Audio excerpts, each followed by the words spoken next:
Thank you guys again for joining us today. For those of you that don't know me, my name is Sarah Grande. I am the compliance specialist at Vicente Cedarburg, and I have here with me Casey Lever, who is our Director of Regulatory Compliance. Casey and I are going to be going over one of 3 webinars, which will be rolled out over the next few months, ultimately ending in a Vicente Cedarburg client roundtable discussion, where we are going to talk about ongoing compliance issues, what we can do to remediate those issues, as well as just sharing overall experiences. But for today, we're going to go over common cannabis pitfalls in Massachusetts. So we're going to get right started on that. Some common pitfalls to look out for include not staying up to date with regulations and guidance, record keeping documentation, not having a solid culture of compliance within your operation, failing to notify the commission, and just being unprepared overall. So to start, we're going to go over staying up to date and how you can do that. So a few things I have provided on this slide are staying up to date with new regulations, commission guidance, bulletins, Q&As, metric guidance, metric bulletins. And the best thing to do is to check the commission's website every day. For those of you who don't know, the commission rolled out a new platform on their, or not a platform, but a new layout on their website. So I would just suggest everybody to go on their website and peek around, see where they keep the regulations, see where public documents are, guidance, and just suggest that whoever is running your day-to-day operations, just go on that website and check for any updates. For example, the commission just posted revised protocol on testing, I believe on the 20th. So just things like that to keep in mind, logging in and checking Metric to see if Metric has posted any new updated bulletins, and just kind of staying on track. I think that if you incorporate going in and checking the commission website and making that part of your day-to-day schedule, then you won't miss updates. I know that there have been a lot of questions around advertising. Nothing has come out. We've been checking the commission's website for updates and postings, but we do expect the commission to release guidance or at least an FAQ on advertising in the near future. So that's something to just keep an eye out for as well. All right, next is record keeping and documentation. So you want to make sure for record keeping and documentation, policies and procedures, making sure that you are abiding by your SOPs. Inventory records, at a minimum, you should be doing audits every 30 days. We would suggest, and best practice is that most people conduct inventory audits more often than that, but to at least at a minimum to stay compliant with the regulations every 30 days. Security record, same thing. You want to do audits every 30 days, test your security equipment, and that includes checking your generator, checking server space, ensuring 90 days worth of footage, and then just also ensuring for security purposes that you are outsourcing with a security vendor to do your annual security system audit. Some additional record keeping and documentation that I would just note is that you want to make sure that you have accurate and complete records of your logs, manifests. So for logs, I would say keeping accurate and complete records of your training logs, your visitor logs, vehicle logs if you're transporting, your training logs. You want to make sure that you're keeping a record of all of those and ensuring that those logs are filled out in their entirety. I think it's really easy for if an investigator were to drop into your facility to do an audit, very easy for them to just say, hey, can I take a peek at your visitor log? And, you know, all you need is to have something left blank and for it not to be filled out in its entirety. and to be provided a deficiency and just not being compliant with regulatory, with the regulations. What else? Sarah, to add to that, just to add an example of that in practice is, I don't know if anybody on the webinar, was involved in the industry when it was just medical marijuana, but there was a time where the investigation staff had found incomplete transportation manifests. And what they would do is, if I found it at your establishment, I saw that, something wasn't complete, the other party, whether that's the transporting party, the receiving party, the investigator would then follow up with that licensee, and they would just continue to kind of follow the bouncing ball. So it isn't just, when it comes to transportation in particular, those logs being complete is important for you and for other licensees that you're working with.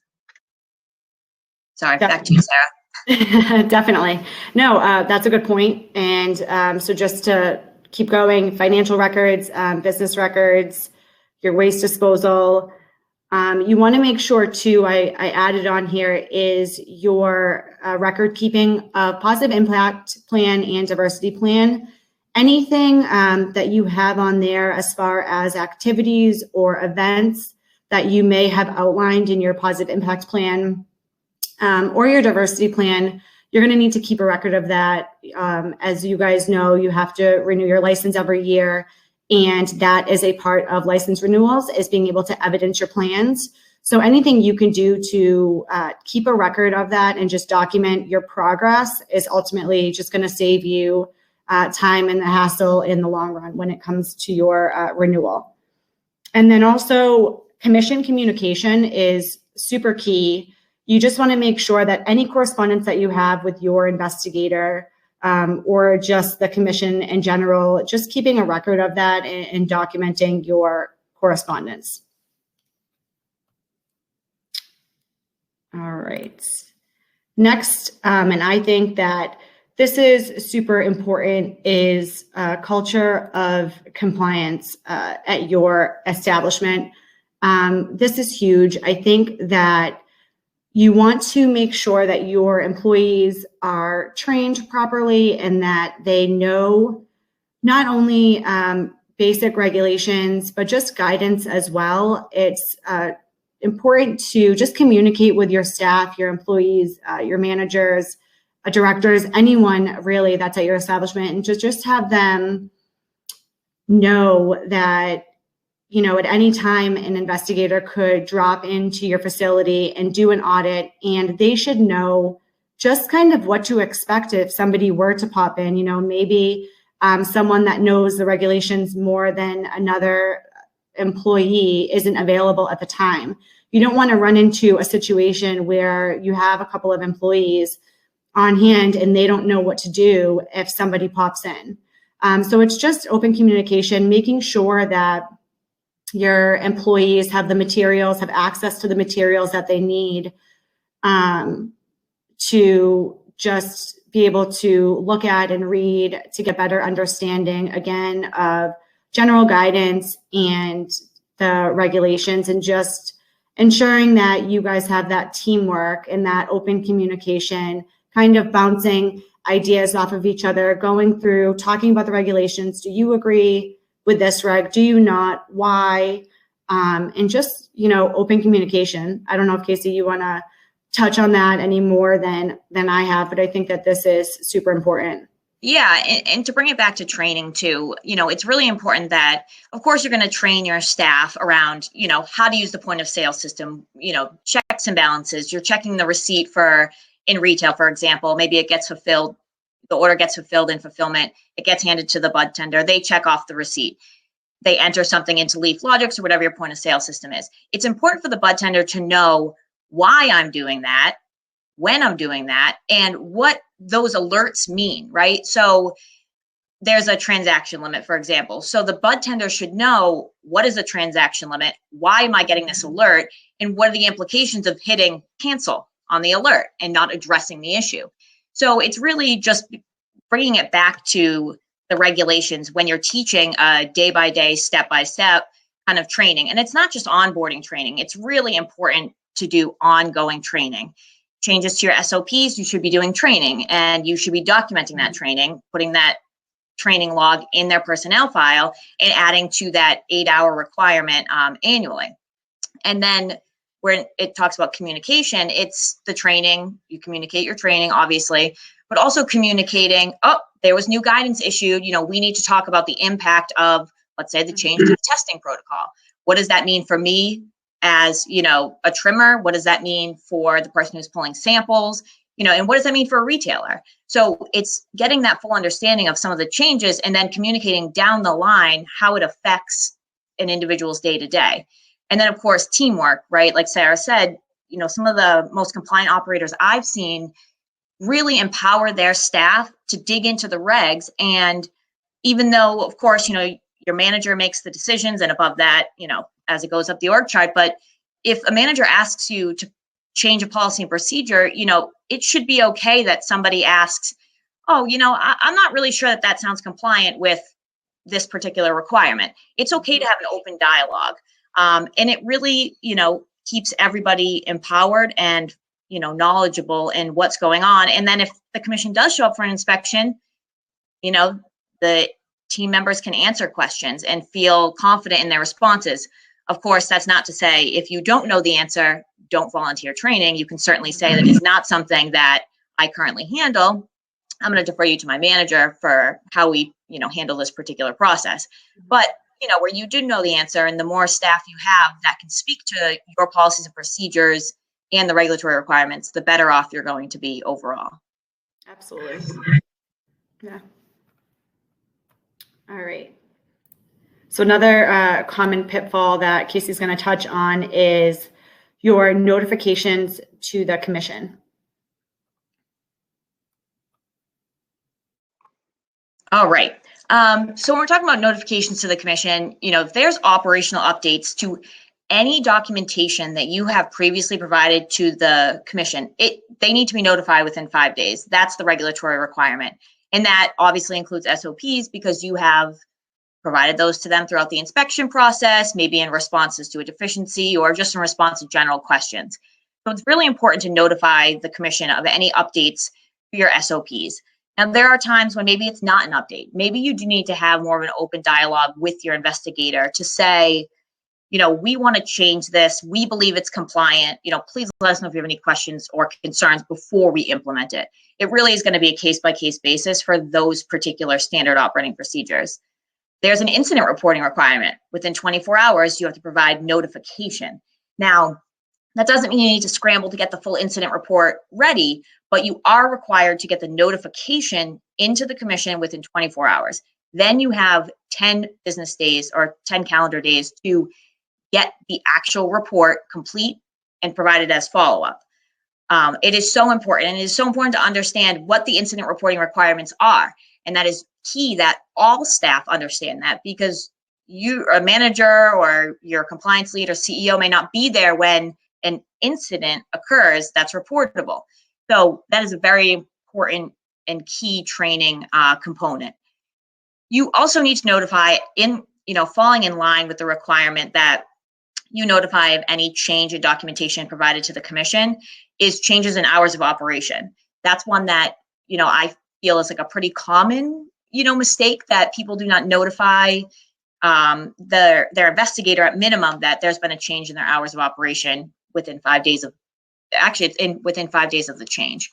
As I've said multiple times now, so I don't need to say it again, keep all information as required, current with the commission, and report any changes in the content of information or any document that's provided to the commission. That also includes agent registration. So if an agent's no longer associated, arguably when you go into the Mass CIP and you disassociate, that may serve as notification, but to really seal that, you should probably let your investigator know. So-and-so is no longer associated with us, their registration has been deactivated. There are a few other similar type requirements, but just think about every time you submit something to the commission or have submitted something to the commission, if that information changes, you have an obligation to change or update that with the commission.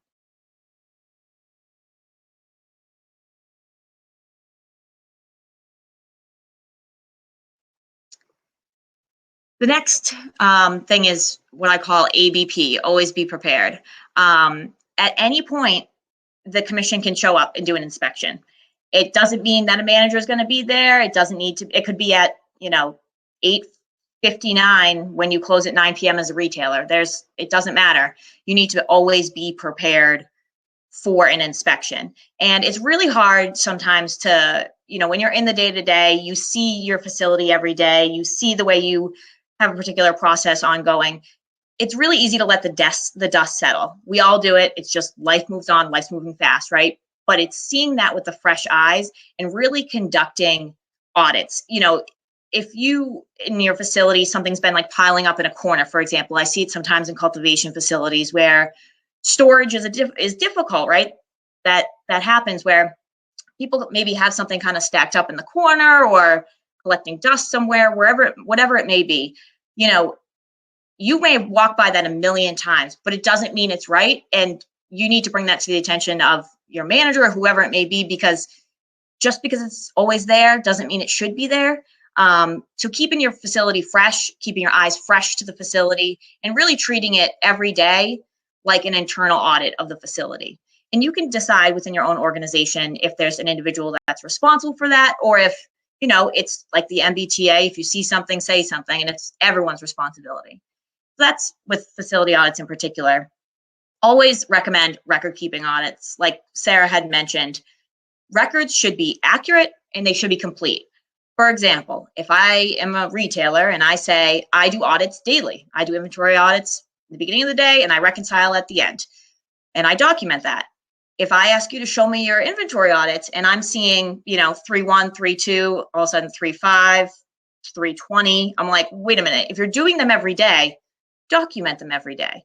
It's very, very clear looking at a piece of paper that you're not actually doing that. If you're doing it, document it. And if you're not doing it, you should revise your SOP to reflect that, that may be a practice that you needed to do in the beginning when you were all learning, but now that you're up and running, you're still compliant with the regs, but you've reduced the number of audits you do. License requirements.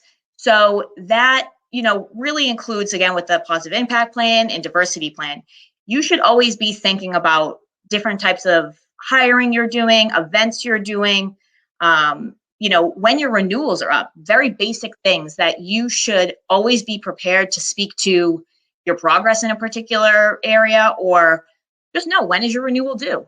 A lot of people don't know because it's in the Mass CIP portal. One person gets a notification email 90 days before it's due, and you have 30 days to get it done. And it's all through the portal. So, making sure you're aware, or individuals in your organization who are responsible for that are aware this is coming. Background checks, including I-Query reports. The regulatory requirement is that the background check, including the query, are run within 30 days of submission of agent registration. So you need to be making sure that if I am, an agent of yours and my expiration is coming up, that you have that background check in process 30 days before. So it's really, staying up to date on those type of requirements and keeping my personnel file up to date. If I do renew my agent registration and you do have a new background check for me, make sure it's in my file. Agent registration, always be prepared with your renewals. And more importantly, always have your ID card visibly displayed at the facility. That should be ingrained in all of your agents. That should just be best practice. Renewals, which I've kind of already touched on there, that you always want to be prepared for your renewal because you don't want to be caught with, 10 days to do it or even less. And this becomes very important because it's all based on the commission's agenda. So you may think, we've got 30 days or something until it expires, but the commission's next meeting is 45 days out, or whatever the situation may be. It may not be soon enough for you to make that agenda. So you definitely want to stay on top of all of your renewals. Team and communication. If something has changed within the facility, an SOP, a process, a individual who's, at your hierarchy changes, your structure changes, if there is new guidance, if, any type of organizational or operational change occurs, you want to make sure your team and the people who need to know. You don't want the commission to come in to do an inspection, whether that's scheduled or not, and ask a question to somebody who tries to answer it, doesn't answer it right, or, just is completely unaware of a change that the commission is aware of and expects that all of your staff would be as well. Facility audits, which I touched on before, and most importantly, have a plan. If there is, a random inspection, is your plan, is there a communication? Does somebody at security call your compliance manager or your CEO or notify anybody? Or is it, when they come in, everybody gets treated with respect. We walk through the entire facility, and there doesn't need to be any additional notification because we are operating in full compliance, and you can ask any trimmer, any bud tender, any question, and we're fully confident that their response is appropriate. It's really teaching your staff, what communication with the commission should look like if there is an inspection. Obviously, truth and honesty is the most important part, but, really understanding and not being, some people get really shooken up. They get a little hesitant and they don't know how to respond to particular questions, but it's being confident in your response. And if you're not, that's really not something that I'm responsible for. I'm going to defer you to so-and-so manager to handle those questions. So I think that's probably covers all my ABP stuff. Casey, I just want to add too, I know that we talked about always being prepared and your record keeping and stuff. And when it comes to your employee files, personnel files, I know that we obviously touched on background checks, including ICORI reports, but it is important to in that personnel file, make sure that you have up-to-date job descriptions for all of your employees, and the training materials are in their folder, that they've completed the appropriate amount of training hours. So it's not just strict to, query reports in those personnel files and background checks, but also the checking of the references, like I said, the job descriptions, if that job description changes or if that person becomes promoted or what have you, just in making sure that their personnel files are up to date with that information as well. Yeah. All right. I think that's it for always being prepared. And essentially that actually wraps up this quick spring cleaning webinar. So what we want to do is we're going to have you guys submit any questions that you have. If there's something that we didn't touch on in this webinar that you want us to answer, you can submit your questions in this chat. We're going to keep it open for a little bit. Or you can just email Casey or I directly, and we will submit an FAQ sheet and send a follow-up with all of the questions and the answers that we've received from you guys, as well as a copy of the presentation.